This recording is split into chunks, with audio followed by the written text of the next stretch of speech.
It was 9 p.m. when I started driving down a long, winding country road after a long, exhausting day at work. I was feeling drained and just wanted to get home as quickly as possible. The road was quiet and dark, with only a few lights here and there, and it seemed like I was the only driver on this lonely stretch. As I continued driving, I suddenly noticed someone standing by the side of the road. He was wearing dirty clothes, and signs of fatigue were evident on his face. I pulled over and asked if he needed help. He said his car had broken down, and he needed a ride to the nearest place where he could get assistance. He seemed anxious and disoriented, but he spoke in a way that made me feel inclined to help him. Although I was a bit hesitant, I decided to assist him. I opened the door, and he got into the car, which made me feel a bit cautious, but not enough to turn him away. We started driving, and we continued talking to ease the tension I was feeling. As we drove along, the man told me he knew a shortcut to get to the nearby town, which seemed reasonable since we were on a rural road. The main road could be busy at different times, so an alternate route might be faster. Little did I know at the time, this was just the beginning of the worst experience I've ever had. As I continued driving on the main road, the man started making the route I was taking seem less suitable. He pointed to a narrow side road that wound through the woods, saying we could take a shortcut and avoid the traffic.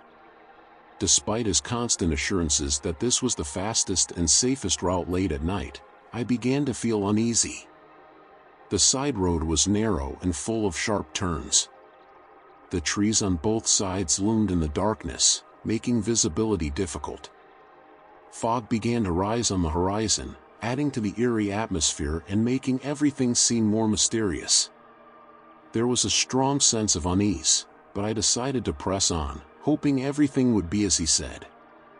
The man started talking to me about the breakdown his car had experienced, and when I asked why he hadn't stopped at the nearest service station, he told me he didn't want to bother anyone late at night. When I asked him about his final destination, his answer was vague and seemed illogical, which made me even more anxious. At one of the sharp turns, the man leaned back a little and pretended to look at a map on his phone.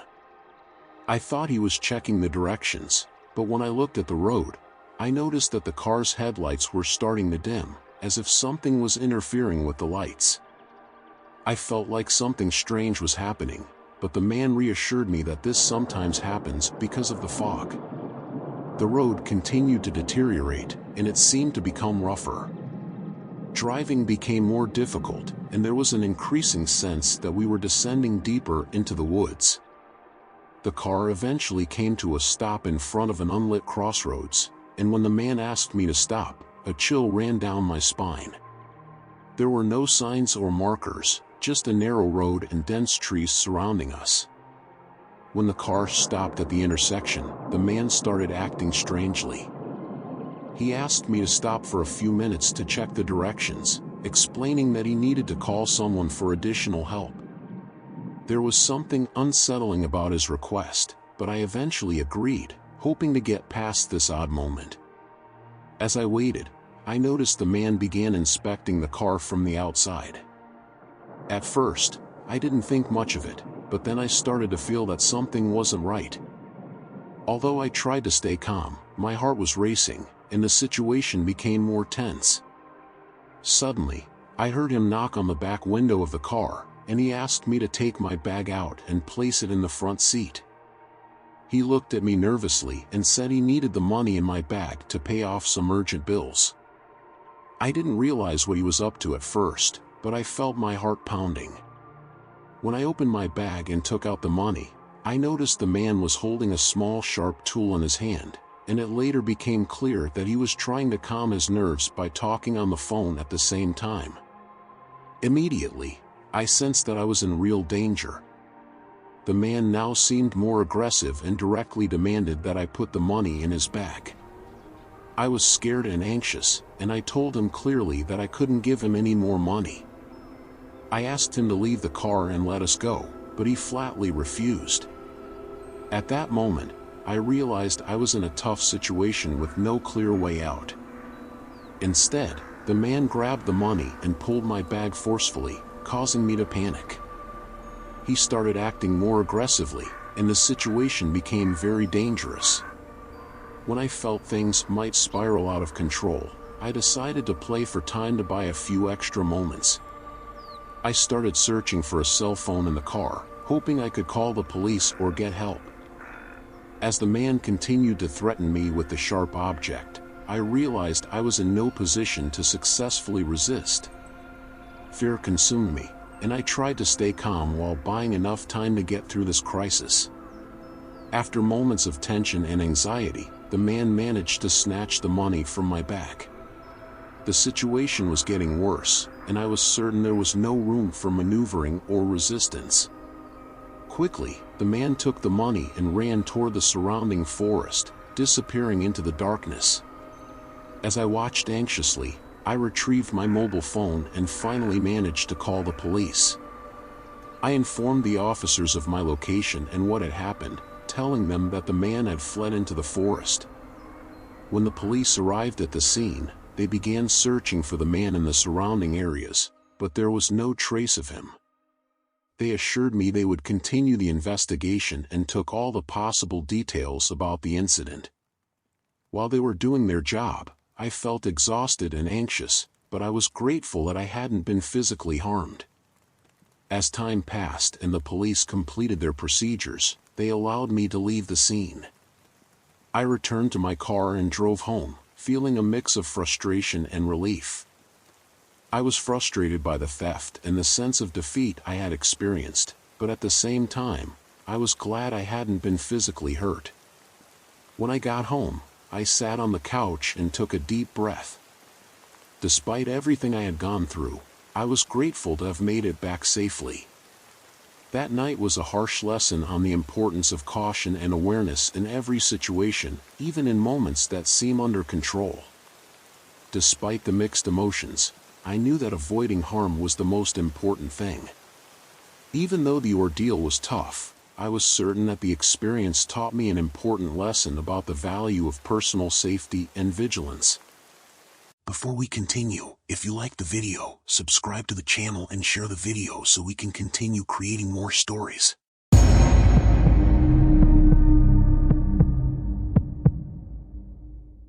It was past 2 in the morning when I found myself stranded on a remote, dark road. I had started my journey from a distant city, thinking I would make it home without any issues. But as I drove along the country road, the gas gauge began dropping rapidly, and eventually, the car came to a complete stop after running out of fuel.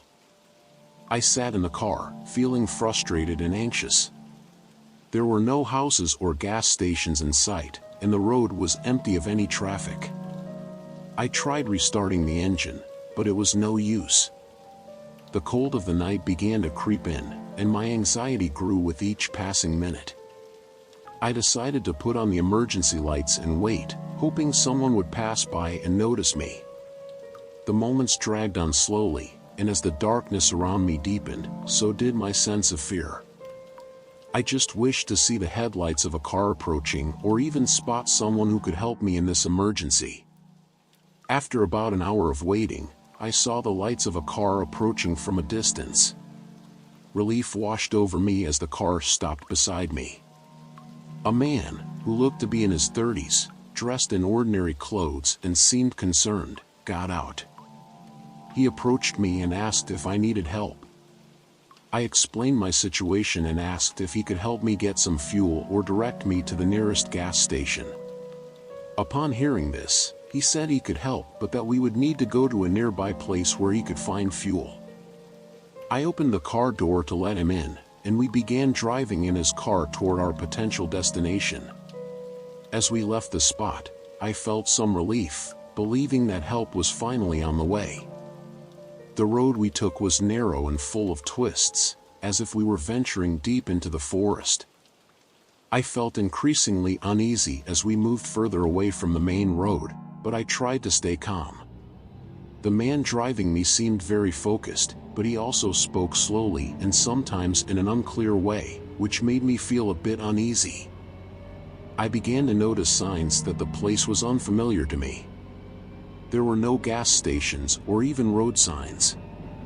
My concern grew when the car started heading down a narrow side road. While driving, the man tried to reassure me that we were close to a gas station, but I noticed that our path was becoming more rugged, and the distant lights seemed blurry and unfamiliar. Then the man started talking about the cost of fuel and mentioned that he might need to pay in cash if there wasn't an electronic payment option available. I began to feel something was off, and questions started flooding my mind. Why was he taking me away from the main road? Why did it seem like things weren't going as expected? I decided to stay alert and cautious. When I noticed the car slowing down at an isolated intersection, I felt that something wasn't right. Suddenly, the car stopped in a dark, deserted place. The man asked me to get out of the car and follow him to the gas station he said was nearby.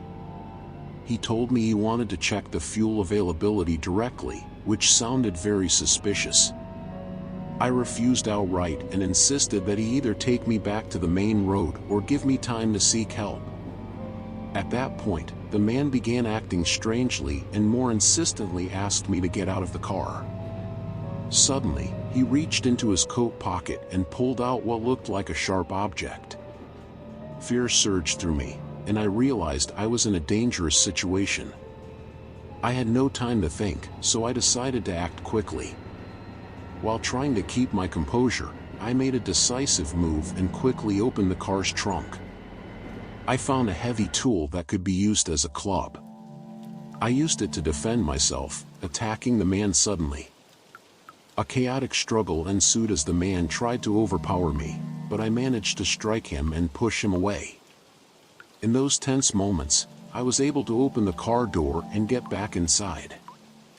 As the man tried to regain his balance after the blow, I was feeling extremely tense. I barely managed to get back to the car and start the engine. The car was low on fuel, so I needed to find a way to escape as quickly as possible. The man was screaming and running toward his car, but I couldn't wait to find out what his next move was. I drove as fast as I could on the narrow road, desperately trying to find a way out of this nightmare. I passed through dark, deserted places, but I kept my focus, determined to get back to the main road. After several exhausting minutes of driving, I saw lights in the distance. It was a gas station, almost like a beacon of hope in that moment. I quickly pulled into the station and rushed inside the store to ask for help. I told the attendant about what had happened and asked him to call the police and fill my car. The police escorted me to the main road, making sure I was on the right path before leaving me. I arrived home late at night, but I was grateful that despite everything I had been through, I hadn't suffered any serious physical harm. I was shaken by the incident, but I was glad that I managed to make it home safely. In the days following the incident, I received updates from the police regarding the case. The man was arrested and brought to trial. This experience was a harsh lesson about the importance of caution and personal safety, but it also taught me the strength of perseverance and courage in the face of danger. As I made my way home, I replayed the events in my mind, feeling relieved that I had survived and come out of this experience unharmed.